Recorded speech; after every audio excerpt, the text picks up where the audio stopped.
Let's discuss hoarseness. इसको हम 5 headings पे डिस्कस करेंगे। First introduction, second normally, third pathological condition, fourth aetiology and fifth evaluation.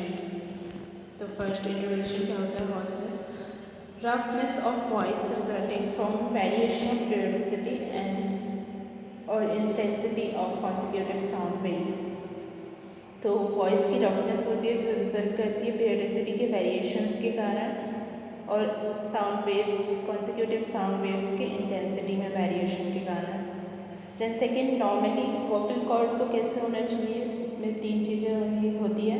Vocal cord को approximate properly, second proper size and stiffness and third vibrate regularly. तो first approximate करनी चाहिए vocal cord properly एक दूसरे से, दूसरा proper size और stiffness होनी चाहिए उसकी। देन थर्ड वाइब्रेट करनी चाहिए उसको रेगुलरली एयर कॉलम के रिस्पॉन्स में। देन थर्ड पैथोलॉजिकल कंडीशन में क्या क्या हो जाता है? इसमें वोकल कॉर्ड में 3 चीज़ें हो जाती है उसी के रिलेशन में, नॉर्मल से अपोजिट।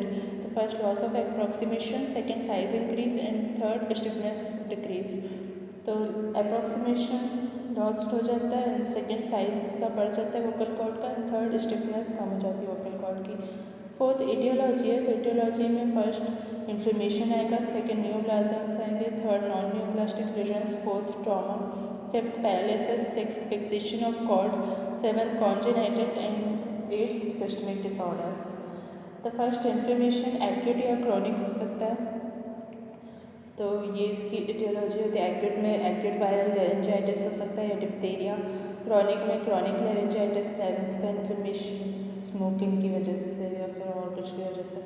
देन सेकेंड न्यूप्लाज्म्स में first benign, second pre malignant and third malignant lesions हो सकते हैं। तो फर्स्ट बिनाइन में पेपिलोमा, सॉलिटरी या मल्टीपल हो सकते हैं, सेकेंड प्री मैलिग्नेंट में ल्यूकोप्लेकिया हो सकता है एंड थर्ड मैलिग्नेंट लेशंस में कैंसर हो सकता है, सार्कोमा।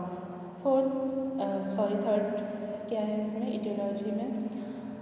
नॉन न्यूप्लास्टिक लीजन्स है, तो नॉन न्यूप्लास्टिक लीजन्स में वोकल नोड्यूल्स हो सकते हैं। फोर्थ ट्रॉमा है, तो ट्रॉमा में फोर्सफुल शाउटिंग की वजह से सबम्यूकोसल वोकल कॉर्ड का हेमरेज हो सकता है।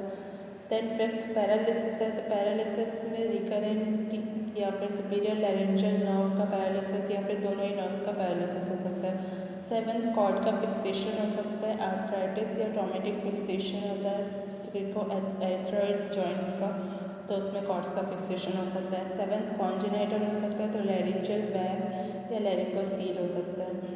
एट्थ सिस्टमिक डिसऑर्डर्स में हाइपरथायरॉइडिज्म हो सकता है।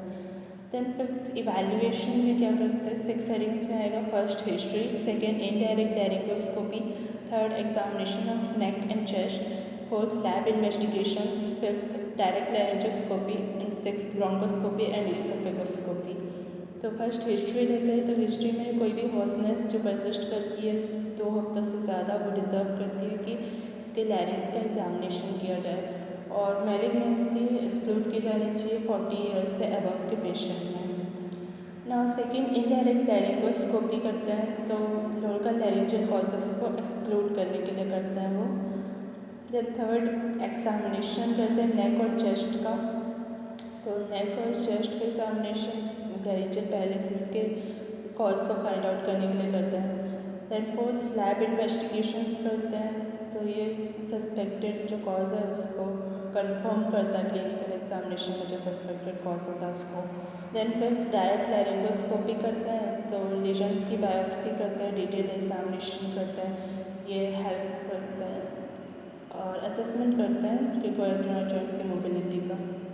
डिटेल एग्जामिनेशन में हेल्प करता है ये डायरेक्ट लैरिंगोस्कोपी। ना सिक्स्थ ब्रोंकोस्कोपी एंड ईसोफेगोस्कोपी करते हैं, तो ये कॉर्ड के पैरालिटिक लीजन्स के केस में करते हैं मैलिग्नेंसी को एक्सक्लूड करने के लिए।